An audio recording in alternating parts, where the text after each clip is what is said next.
What's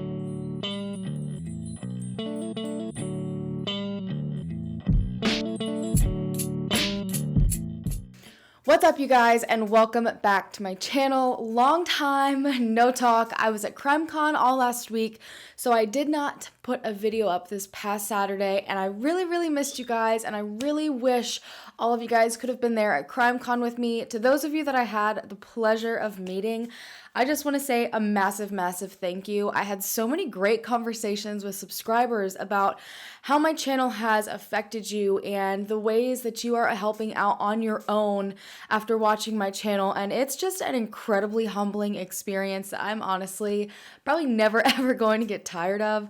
I met so many amazing people at CrimeCon, viewers, other podcasters and true crime YouTubers I had the chance of meeting.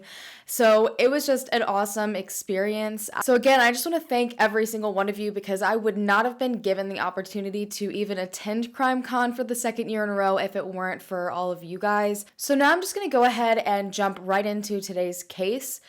This case was incredibly difficult for me to research.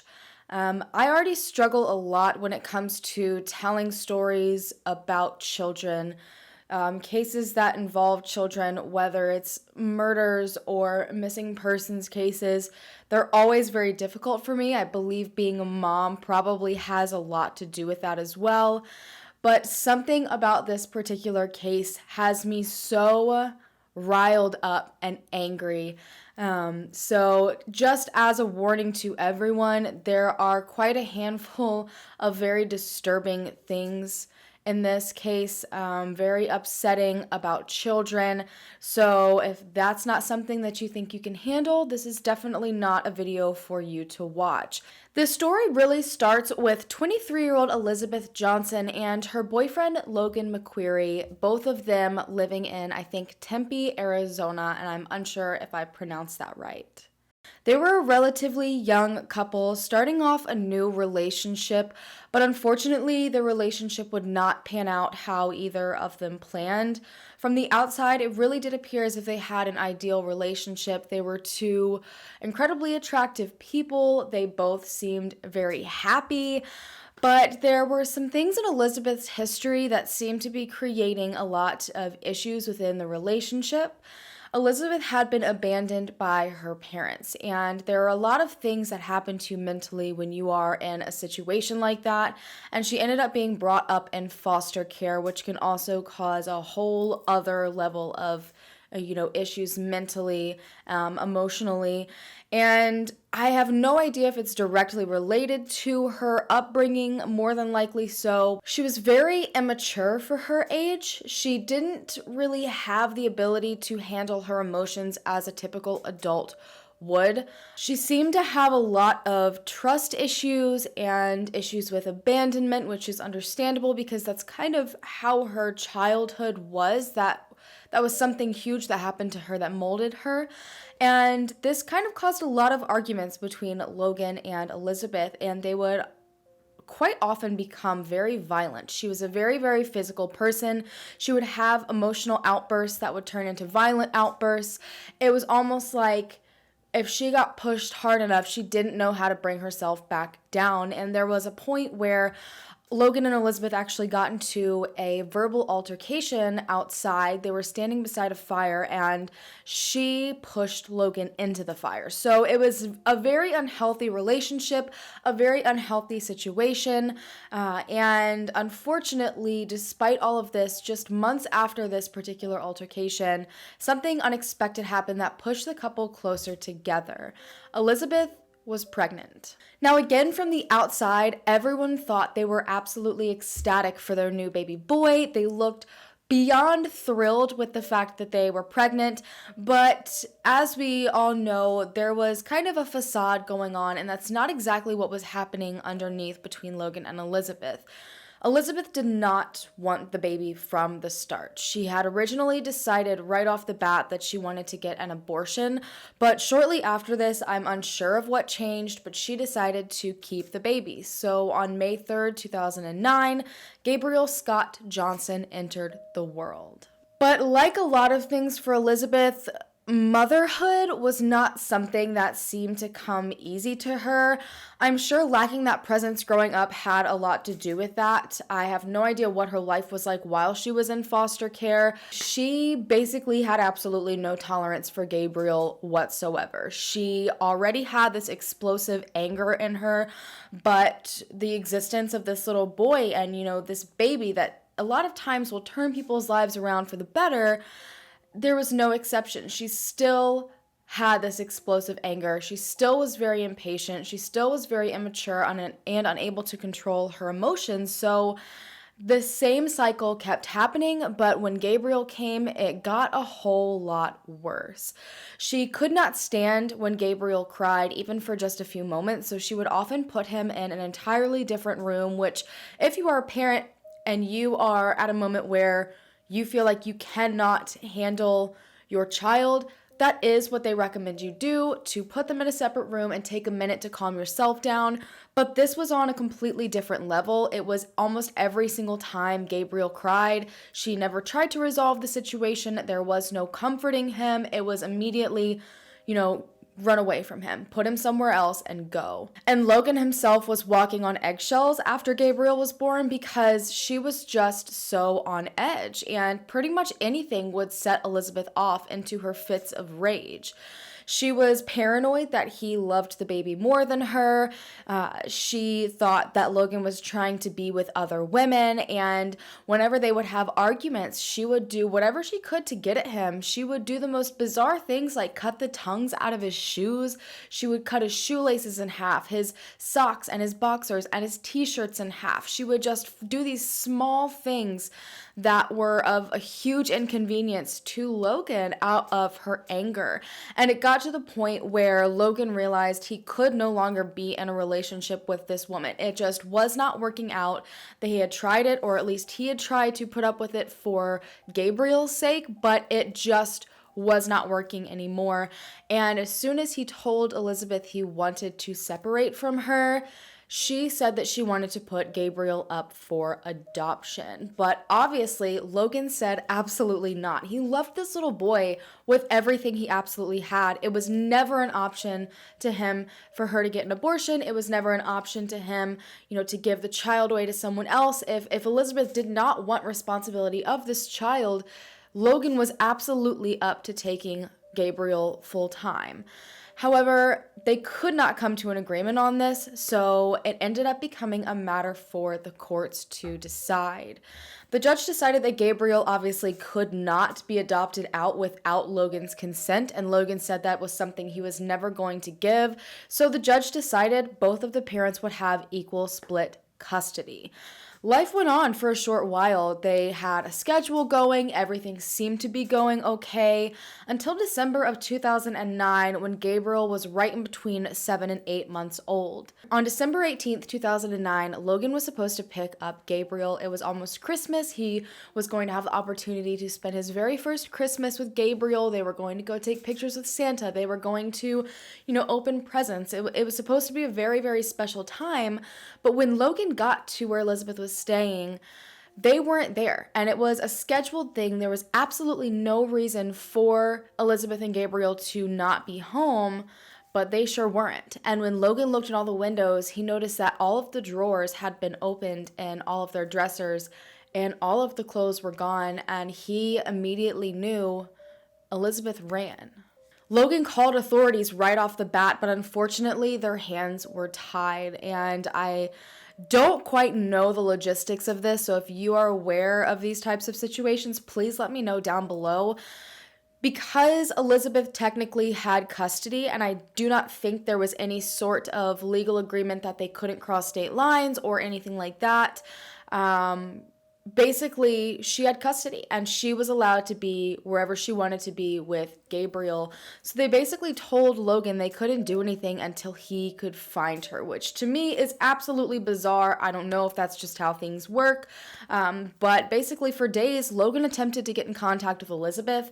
No one had really heard from her. They knew that she had taken her grandfather's 1995 Oldsmobile Delta 88 and she had never returned it. So she had a vehicle. She could have been pretty much anywhere at this point in time. Days passed by and there was not a single sign 2009 from Elizabeth. I think she posted to her social media a handful of times, but nothing really that stated what location she was at. And then on December 27th, Logan received the most horrifying and sickening text message that a father could probably ever get. It was from an unknown number, and it said, and I quote, "You will never find me. I'm already boarding a plane out of the country. When I'm safe, I'll email you the exact location of dead Gabriel's little blue body, if the garbage doesn't come first." Obviously, Logan absolutely panicked, and he called this number back because it was an unknown number. It wasn't like it was from Elizabeth directly, but sure enough, Elizabeth was the one that picked up the phone on the other end. And here are some of the recordings from that phone call, and just as a warning, the things she says are going to make you sick. Where are you? Where's Gabriel? Gabriel's in the bunker. No, he's not. Do you want to talk to Girl? What's the place today? Amy, do this. You did not hurt Gabriel. Because I could. I suffocated him.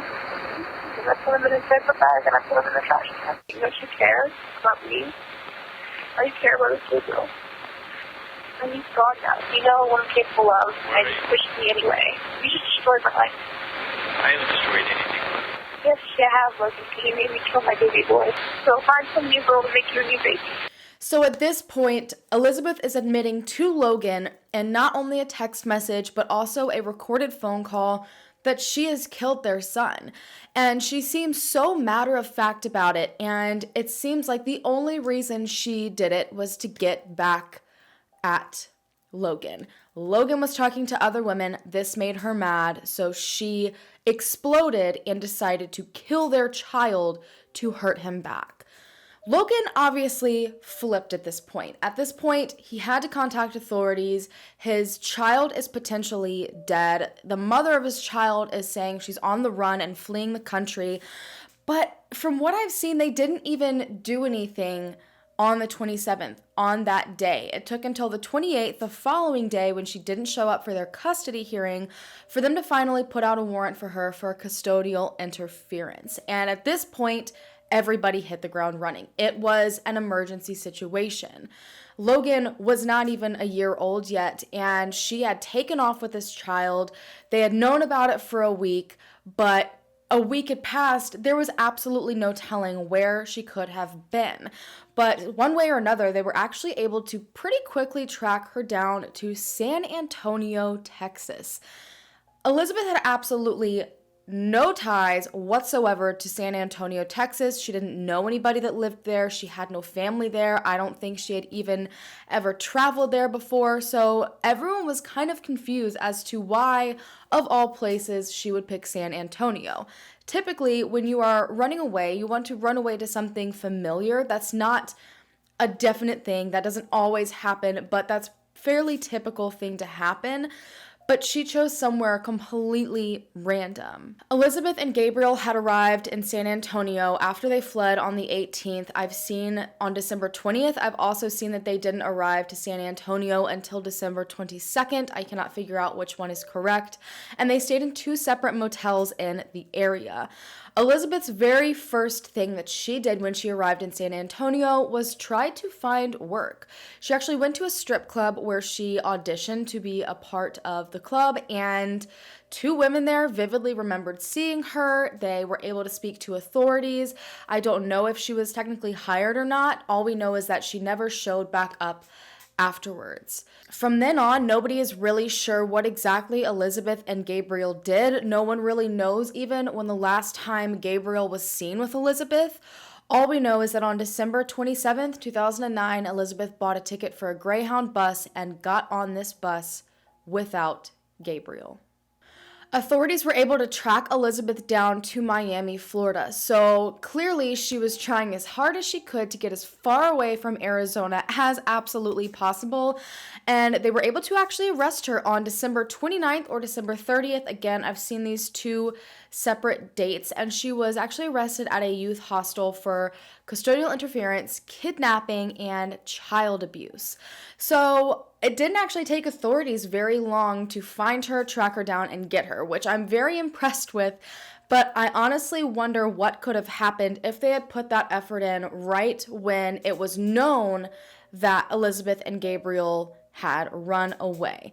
They started to question Elizabeth about what on earth happened to Gabriel, where did he go, what was her purpose for running, and they started asking her about her claims of killing Gabriel, because at this point, she said all these terrible things to Logan, and this is all authorities have to go on. But now that Elizabeth is face to face with authorities, she completely changed her story. She said that the reason she went to San Antonio was to actually meet a couple that was planning on adopting Gabriel kind of under the table.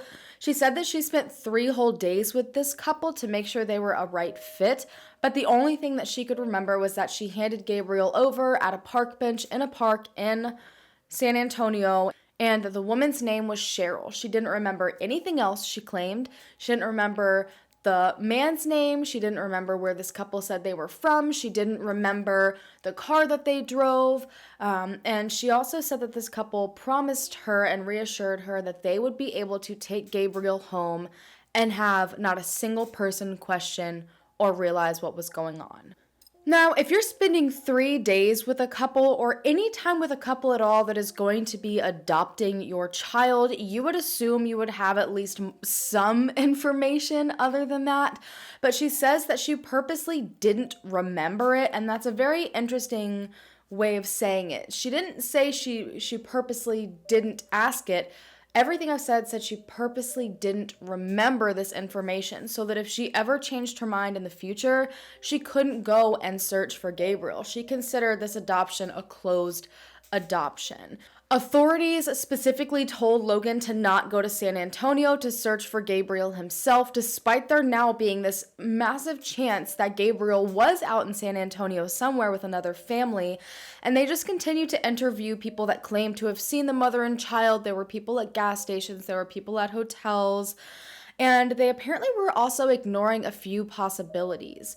There was still a huge possibility that Elizabeth killed Gabriel. She had said in a text message and said in the phone that she suffocated Gabriel, put him in a diaper bag, put him in a trash can. But authorities were not searching the local landfill just in case. This idea that she had killed Gabriel was equally as possible as the idea that she had put him up for adoption to some strange couple in San Antonio. And Logan said it was like pulling teeth to get them and go and search this other possibility that Gabriel was no longer alive. But once they did finally search, they ended up not finding anything. So that really made it even more possible that Gabriel was really just with another family. But at this point, nobody really knew what to believe. Her story of giving Gabriel away seemed like a long shot, but not when authorities looked into a potential adoption of Gabriel that had been, I guess, kind of in the works. I don't want to say pending because nothing about this adoption was legal, but it had been going on since way before, I think, December. So December 18th is when she left with Gabriel, and it had been going on for a while before that. Now, I'm guessing Logan knew absolutely nothing about this adoption because of the information that I found out about it. Apparently, there was a couple that Elizabeth met at the airport months before all of this happened, and their names were Tammy and Jack Smith, and they were prospective adoptive parents for Gabriel. Tammy and Jack spent a lot of time with Gabriel, and they actually spent 10 whole days with Gabriel in their home in December. So that only leaves 8 extra days of fluff around these 2 weeks basically that they spent with Gabriel the month that he went missing. They had 2 daughters of their own, but they were looking to adopt, and I guess this situation worked out perfect, but without Logan's consent, it was impossible for the Smith family to adopt Gabriel. So Elizabeth and Tammy came up with a plan around that. Tammy ended up signing court documents stating that her cousin was actually the father of Gabriel, the biological father, and she forged his signature to prove it. This basically was the only way that they would be able to legally, and I say that loosely because there's forgery involved, carry on with the adoption. But something happened along the way and Elizabeth ran. And I don't think anybody really knows what happened. I don't know if she panicked and maybe realized this probably wouldn't go through. I mean, it seemed like a very intense situation. There are photos of Gabriel with the Smith family as if he is one of their own. And nobody really knows what happened. So, despite the fact that for some reason Elizabeth ran away from the situation, ran away from this couple that was strongly planning on adopting Gabriel, that went as far as forging documents to be able to adopt Gabriel, Tammy's still stuck by Elizabeth's side after she was arrested, and she started throwing out so many false statements to the media, to the police. She was just being so incredibly deceptive. And she also would go to the extent of telling people that if Logan had just agreed to let Gabriel be adopted, Elizabeth would likely reveal Gabriel's location. Can you imagine being the father of a child that's missing, or you're not sure if the mother of your child has killed your child or illegally given your child to another family without your consent? Can you imagine hearing someone, one of these people that was trying to illegally take your child away from you, blame you for this? Say that because you refuse to give your child up for adoption, that's why you will never know the location of your child? And because of this, by February, Tammy was arrested right alongside Elizabeth for forgery, custodial interference, and then conspiracy to commit custodial interference. So she was thankfully busted on all the things that she was doing as well. In March of 2010, so just 1 month after Tammy was arrested and 3 months after Gabriel went missing, they were no closer to answers, but finally, Logan was given full custody of Gabriel and Elizabeth was denied any access to the child whatsoever should Gabriel ever be found. But they still didn't have the slightest clue at all as to where Gabriel could be, but authorities started to really consider a black or a gray market adoption. Now, this is where things get very difficult for me. I think we all are very aware of the black market. We're very aware of the gray market and the underground things that happen, but I had never really considered and looked into the idea of black market adoptions and gray market adoptions and what that exactly entails. And what I'm about to tell you is going to make you sick to your stomach. We all know what a black market adoption is. There is not a single shred of any of it that is legal. But a gray market adoption is a little bit different. It's still not done by a government adoption agency, but an attorney is usually involved. Now, I don't know if that makes it in any way, shape, or form legal. I do not have the answers to that. I know a lot of you guys work for CPS and the foster system and the adoption agencies, so I'm sure you can tell me down below. But basically, these attorneys will run whole entire adoption agencies on their own without government assistance. An adoption expert that works with the FBI on underground adoptions came forward and spoke to the family and the authorities and said that San Antonio is known as the dirty adoption capital of the United States. So the fact that Elizabeth had no ties to San Antonio and then wants to put her child up for adoption and then ends up in the capital for underground adoptions, put two and two together here, I think we kind of all know where that's going to lead. So basically, with these black or gray market adoptions, babies are handed over in very grungy hotels where essentially nobody questions it. There are even instances where mothers will check into these hotels, these rundown old hotels in kind of the worst parts of town.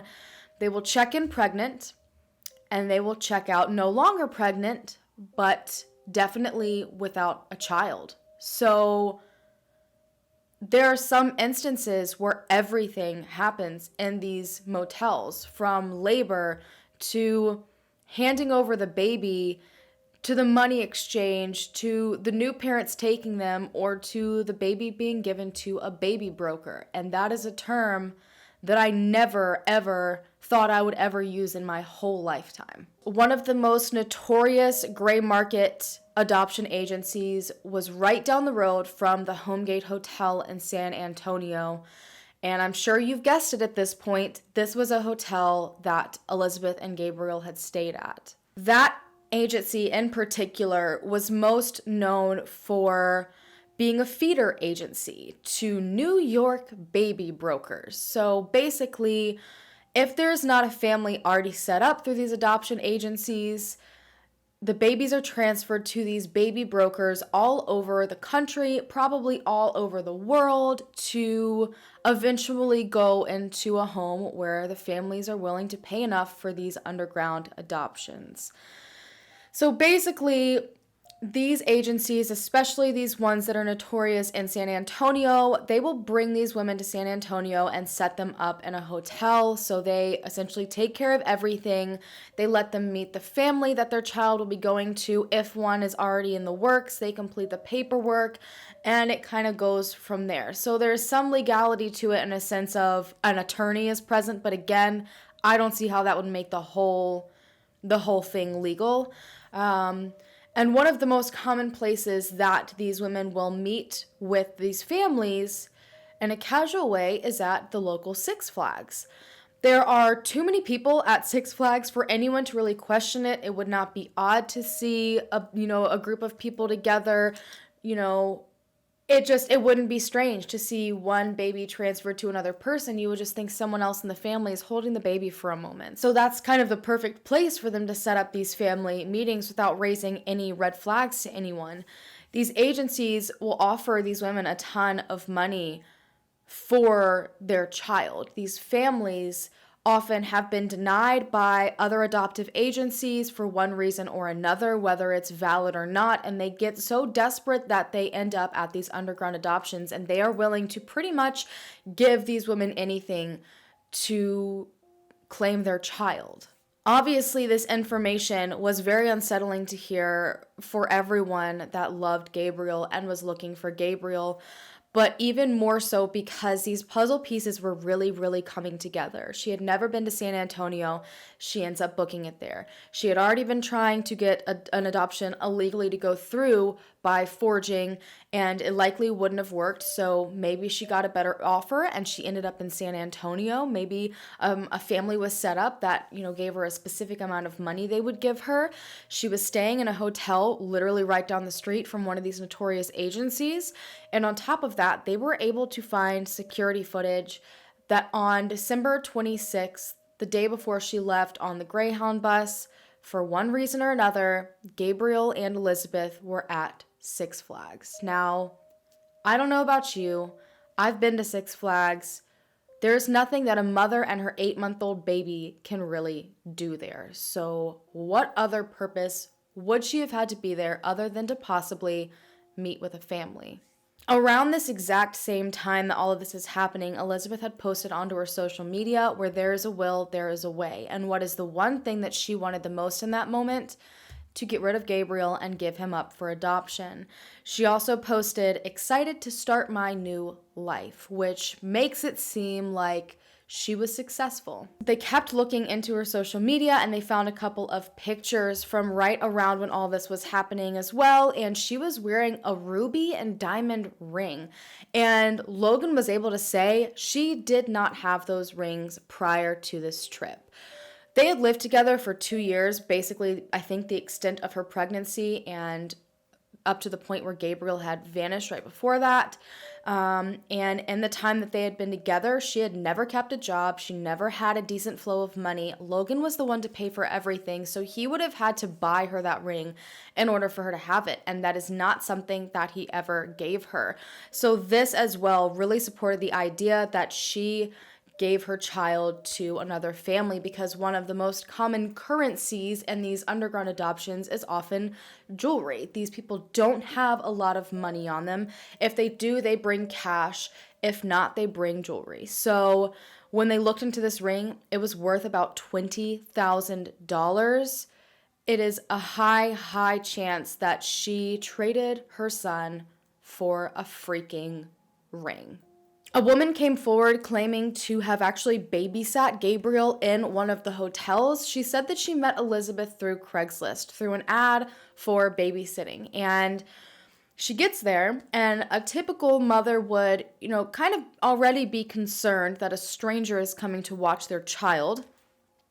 But according to this woman, Elizabeth wasn't concerned at all. She, wasn't concerned about making sure naps happened or safety of the child or really vetting the babysitter. The only thing she said was give him medicine so he stays quiet.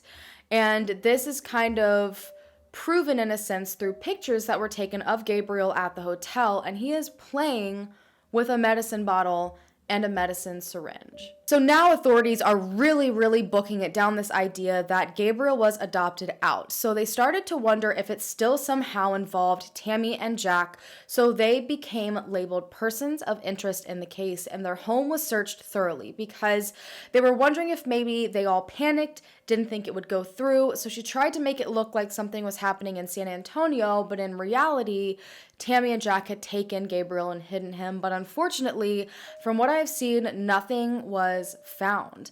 Everyone had a questionable story. It is blatantly obvious that there is something so wrong going on here, but there was just a total lack of evidence in every direction that authorities went. Elizabeth waited for 3 years to finally go on trial for Gabriel's disappearance, and authorities in that time frame did not get a single step closer to locating Gabriel, and so many things were still up in the air.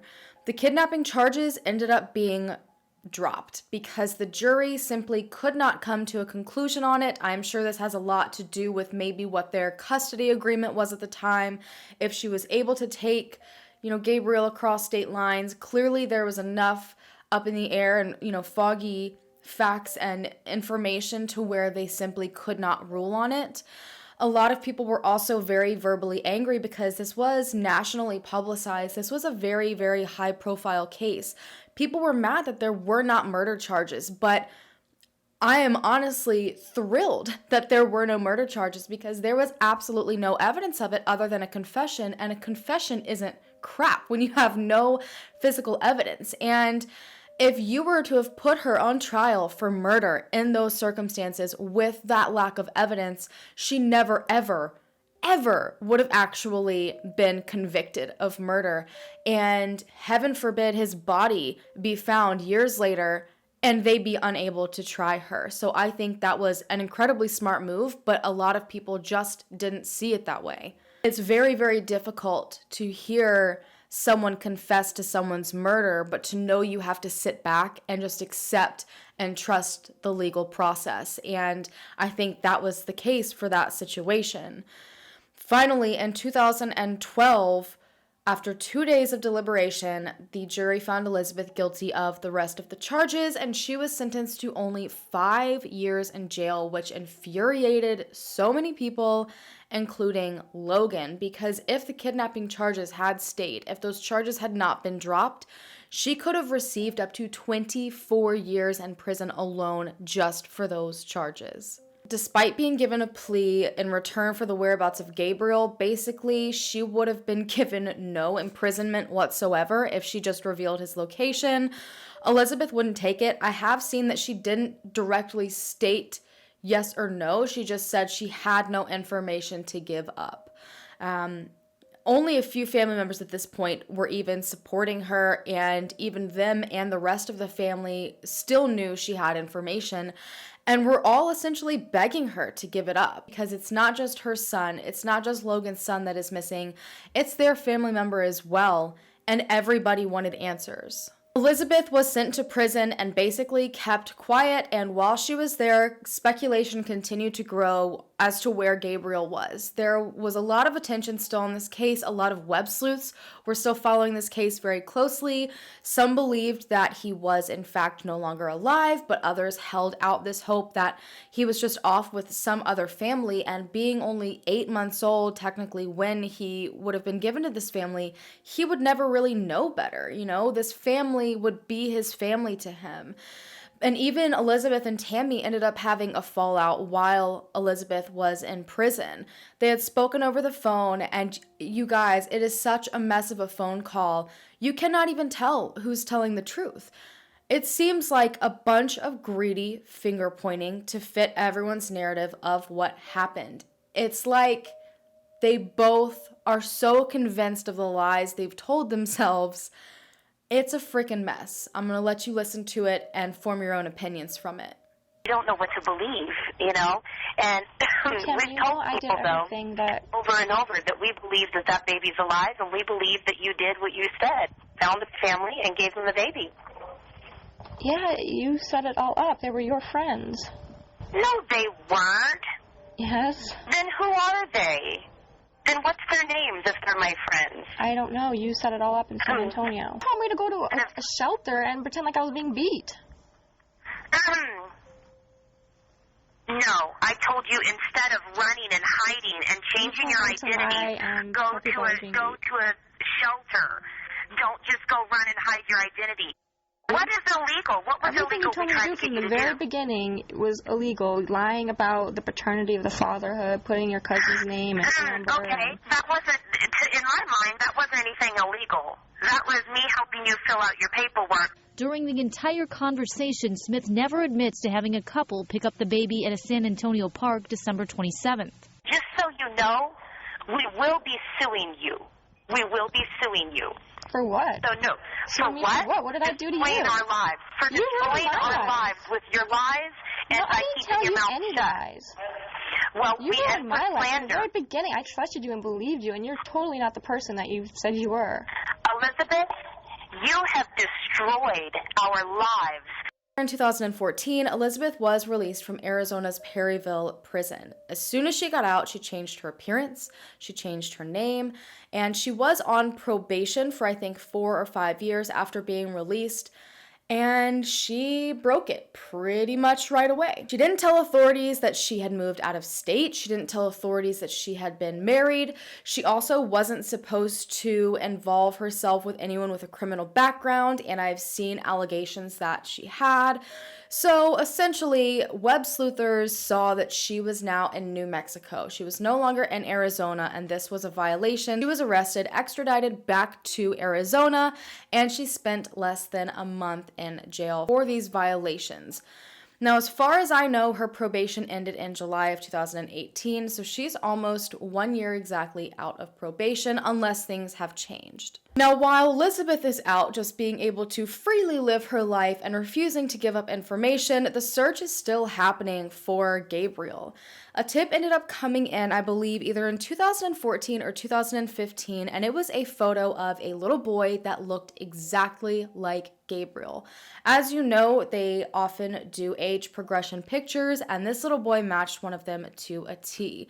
But after a year and a half, authorities had never even looked into this potential tip. And this isn't really the first instance of authorities not doing everything that should have been done. When all of this was going on, the National Center for Missing and Exploited Children wanted to get the DNA from Logan that he had given authorities back in 2010 in order to see if they could match this young boy, because even the National Center for Missing and Exploited Children said there were many physical similarities between this young boy in the photo and Gabriel. But when they tried to get in contact with the police department and get it, the police department didn't have it. So the National Center for Missing and Exploited Children contacted Logan and said, you need to go into the police department, give your DNA. He was like, wait a minute, I already did that way back in 2010. What happened to his DNA? I don't know. Is that maybe why it took a year and a half for anything to happen? More than likely. And then when all of this was going on, the detective on the case was sending emails to Logan, and they had not been in communication for a while, and he just drops this bomb on Logan saying that there was actually a relationship between the child in the photo and Tammy Smith, this woman that had been trying to illegally adopt his son. So the fact that there's some connection there just screams that there is that much more of a possibility that this young boy is Gabriel. This gave the family an insane amount of hope it was him, but after dropping this bomb on the family, there were no more emails. For over a month, no one got back in contact with the family. Could you imagine what that wait probably felt like? And then when they finally were contacted again by authorities, they were told the detective that they had been talking to this whole entire time for the past, I don't know how long, wasn't even the detective on the case anymore. Their case had been moved to a missing persons unit and the family had not been notified. This detective they assumed was working on the case because he was speaking to them as if he was a part of the case, actually was a sergeant now and no longer was working on it. So it was just an absolute freaking mess. And no wonder this young boy wasn't tested. No wonder the DNA wasn't compared, because no one that was actually supposed to be working on the case was working on it at all, or they weren't working on it properly. Now, from what I have seen, authorities did state, I believe in 2016, that they are working with the National Center for Missing and Exploited Children to look into leads, but they said as of then there was nothing to report. I have absolutely no idea if the DNA testing was ever done on this young boy. They definitely didn't say, no, it's not a match, or yes, it is a match. So I'm assuming, at least in 2016, it hadn't been done. I have not seen an article since clarify if it had been done. I'm hoping I'm just missing something. I am hoping I am missing the article where it stated that the tests were done and maybe everything was ruled out or something, because I cannot imagine what it would feel like as a parent to know for, at this point, 5 years probably almost, that there's a little boy out there that could possibly be yours. You know, they found out about this in 2014, 2015. Imagine going 1 year and being like, wow, that's another year that I missed with him because they won't test him. And 2 years. What if that little boy is my little boy and I still don't know because they won't test him? And then a third year. That's 3 years of his life that I've missed if that's my little boy because they won't test him.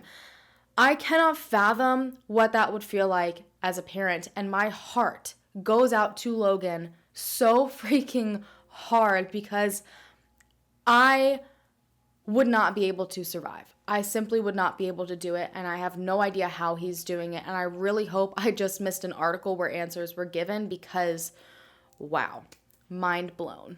At this point, I don't know what to think personally. I think a lot points towards the fact and supports the idea that Elizabeth did give Gabriel up for adoption. You know, what had she been trying to do the entire time? She did not want Gabriel from the beginning. She wanted abortion. Then she wanted to do an adoption. And then Logan wouldn't consent. So she tried to kind of do an adoption, but with forged signatures. And then maybe she realized that wasn't going to work and she needed to fully do an underground adoption, a black or a gray market adoption. Or what if potentially she was again offered more money? I don't know if there was any sort of agreement between Elizabeth and Tammy where she was going to get some money from them. My issue with all of this, however, is that she refuses to give up any information whatsoever, and she was basically given a get out of jail free card with her plea. She could have said, you know what? Yeah, I did give him up for adoption like I told you, but since you're going to give me, since you're going to get me off if I tell you the location of him, this is who I gave him to. This is where they might have taken him. This is the agency that I went through. This is this. So her not saying any of that almost worries me that he is not alive any longer.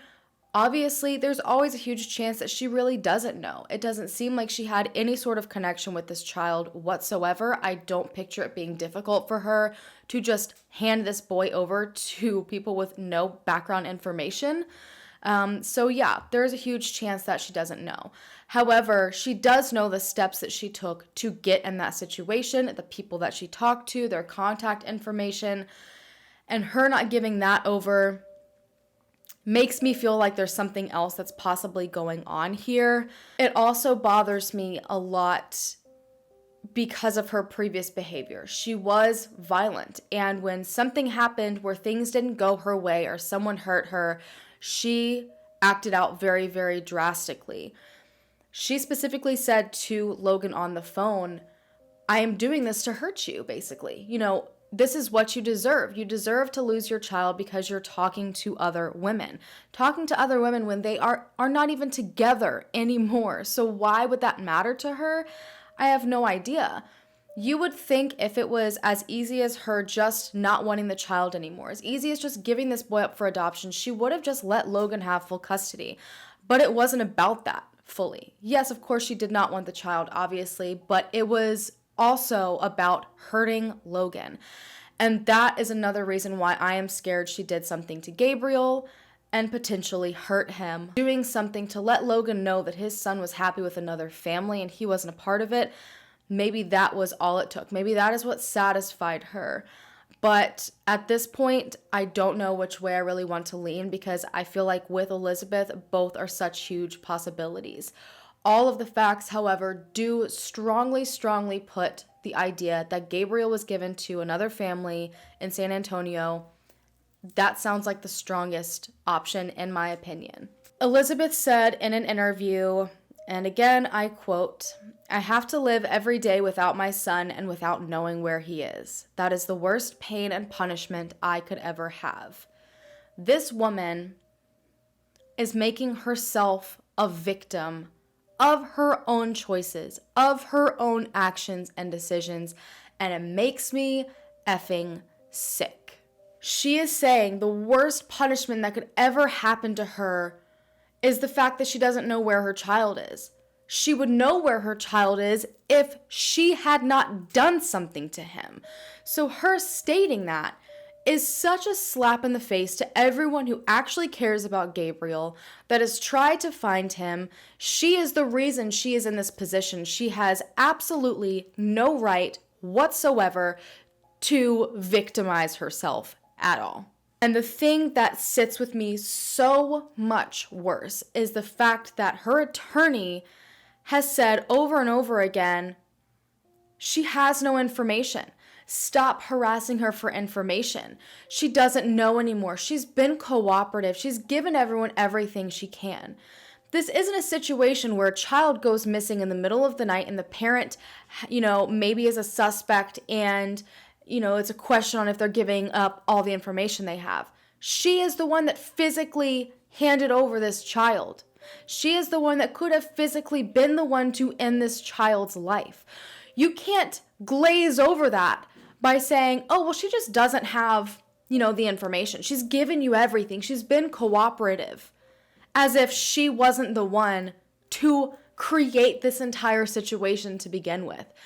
I understand an attorney's job. That is horrific to me. You cannot try to excuse or justify someone's actions or lack of actions when they are the ones that were absolutely involved. They were the last ones to be with a child. That is just not how it works. The root of the problem is that she did do something and she does know more. You cannot say she's got no more information. She doesn't know anything else. No, she might not know very specific details, but she sure as hell is not giving up everything. She didn't just magically end up in San Antonio with no prior communication with anyone. She didn't randomly take her 8-month-old child to Six Flags, a child that she never did anything for to begin with, but all of a sudden wants to take her 8-month-old to a theme park he can't participate in. It's just a bunch of BS. There is possibly a family out there that has Gabriel that knows very well that they have Gabriel. Again, this was a very highly publicized case. Her face was all over the news for a very, very long time. Yes, there is a small chance they might not have seen anything, but honestly, I highly doubt that. We are very curious people. I am sure they have looked her up since then. I am sure there is something that has happened. These people know potentially they have Gabriel if he was given in an underground adoption. I cannot imagine what it would feel like to be unable to have children. I was lucky and blessed enough with that ability, and I have 2 beautiful children. I can't imagine what it feels like to be denied by adoption agency after adoption agency after adoption agency. I've never been in that position. But no matter the pain that situation may cause someone, it does not and will not ever warrant taking a baby away from his father. There's no telling what Elizabeth might have told this family. She could have said she was a single mom. They might not have originally known about Logan. But again, this was so highly publicized. So highly publicized. One of the most high-profile cases. There is no way at this point that they don't know there is a father that wants that little boy. And the fact that they have not come forward, no words. At this point, he would be, 9 or 10 years old? I don't know. I'm terrible at math. I hadn't really thought about that before this. At this point, the family that has him, if it is an underground adoption, that's all he knows. He was less than a year old when he went to them. It would be his family. Those are the people that he loves and that he trusts at this point. So even if he was found, can you imagine what he now would have to go through?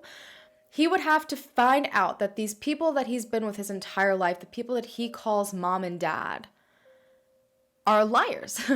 They stole him. They did very illegal things in order to get him. He would completely lose trust in the people that he had loved the most and looked up to the most. And this biological father that's been looking for him for his entire life, he doesn't know this person. While I'm sure he wouldn't know how to emotionally cope with the parents that he's known forever, I'm sure he also wouldn't be able to cope with being taken from them and put in the hands of someone that he doesn't know, despite the fact that it is his biological father, that it is his family. I can't imagine the mental and emotional things that would happen to Gabriel if he were found at this point in his life. The amount of therapy that he would need, how confused he would be, how it might affect him as a human being and how he acts when he grows up. It's a mess of a situation that all started with Elizabeth. She was able to walk her happy ass out of prison after only 5 years and act like nothing happened. She was able to live this life that she wanted without Gabriel. She was able to toss him to the side, get away with it with essentially a slap on the freaking wrist, and continue her life as if it was the only life that mattered in this entire situation. There is such a high chance that Gabriel is still out there. At this point, they cannot rule either way what's going on, whether it was a homicide or whether he was given to another family. So cases like this are so important to spread around. At this point, he's in school. There are people, teachers, that look at him every single day. It just takes the right person seeing his age progression. It just takes the right person hearing this story to put 2 and 2 together to tip off authorities. And that is why it is so important that you guys watch these videos and that you guys share this information. Somebody sees Gabriel, if he's out there, more than likely on a daily basis, and it just takes the right share on Facebook. It just takes the right person sharing this information just in general. It is so important what we do on this channel, and it is so important that you guys are a part of this, and it is so important that you guys take this information so much further than just here. These cases do not stop at my channel, you guys. It's not, all wrapped up in a pretty bow and delivered, as solved by the end of this video. None of my videos are, for the most part. There's still work that has to be done, and I really wanted to remind you guys of that and let you know that you need to share his picture, share his age progression, share his story, share my video, post it everywhere you possibly can. Encourage people to share it because it could end up in the right hands and it could solve everything. I get so much crap from some people for always saying somebody knows something. Everyone's like, yeah, that's so cliche, it's obvious, but it's the damn truth. And it is not a joke to people that need that information that somebody knows. Somebody knows something at all times. These things are not secrets. Someone else was involved in this. Other people know exactly what happened to Gabriel, and they need to be pressured into coming forward. It has been an incredibly long amount of time. As I always say, things change with time. These people could be in different positions. They could be more willing to come forward. So if you are one of those people, For the sake of Logan, for the sake of Gabriel, for the sake of this entire family, give up this information, report it to authorities. As always, I have all of the information down below for who you can contact in regards to the whereabouts of Gabriel. Please, if you can, as I always say, leave something down below for Gabriel's family, his real family. Leave something behind for Logan to keep encouraging him to move forward. At this point, he has 2 other sons and I think a fiance. He might even be married to her at this point. They are waiting to bring Gabriel home. He has brothers now that are waiting for him, that know about him. Logan was robbed of his first son, his first child. On that note, you guys, I'm going to go ahead and go. I want to thank you so much for always taking the time out of your day, an hour long most of the time, to listen to these stories after meeting families that live their life. Like, their life consists of what I speak about weekly on my channel. It means so much more than you could even fathom. These aren't just stories. These are people's lives. We have one life, and these people are consumed by this tragedy. It means more to them and me than you could ever know that you sit and take the time out to watch these videos. I'm going to go ahead and stop rambling now. Thank you so much for watching. If you haven't already, please do not forget to hit the subscribe button to become a part of the Howlin' fam so we can bring them home together. And I will see you guys in my next video. Bye.